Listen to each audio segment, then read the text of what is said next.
Bonjour, retour au Salon Nautique de Paris pour notre escale numéro 2. Nous allons vous parler moteur. Ça se passe par là, suivez-moi.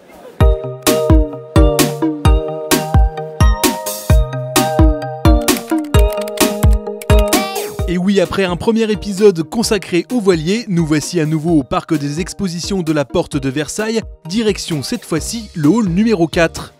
Et on démarre par une première européenne chez l'américain Poursuite, avec son fishing nommé S328. La carène est redoutable, la silhouette est affûtée et le niveau de confort à bord est optimum. Ce bateau est marin, il est rapide et il est performant.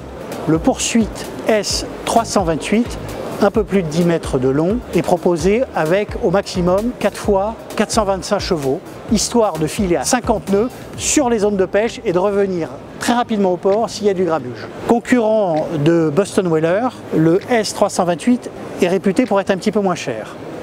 Ce bateau donc d'un peu plus de 10 mètres est tout de même proposé à partir de 350 000 €. Toujours côté performance après ce joli bateau de pêche américain, direction le stand de Zodiac qui présente cette année la nouvelle génération de son Pro 5.5.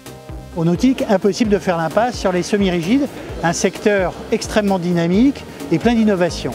À l'instar du Zodiac Pro 5.5, la nouveauté du chantier français. Ce bateau est intéressant parce qu'il est polyvalent, parce qu'il est marin, parce qu'il est fonctionnel et parce qu'il n'est pas si cher que ça. 33 700 € avec 115 chevaux Mercury. On aime son côté couteau suisse qui va plaire à la fois aux pêcheurs, aux amateurs de balade, aux amateurs de vitesse et à ceux qui aiment se baigner, plonger, etc., etc. Un bateau très intéressant.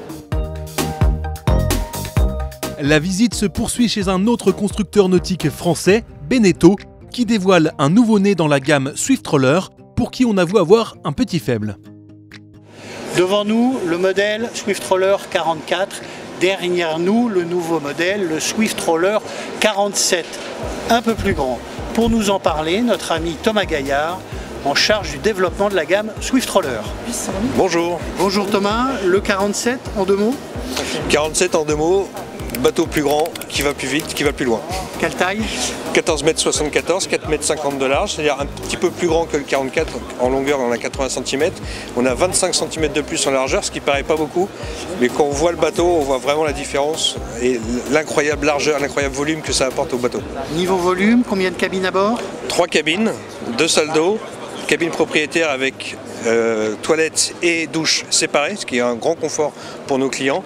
On est sur une motorisation en Cummins 2 x 425 chevaux ligne d'arbre, donc consommation maîtrisée à 8-10 nœuds, on est entre 30 et 40 litres par heure pour les deux moteurs, et une vitesse maximum autour de 25 nœuds. 25 nœuds, ce qui est très bien. Ce qui est très bien pour un troller. Exactement. Swift Roller, troller rapide, rappelons-le.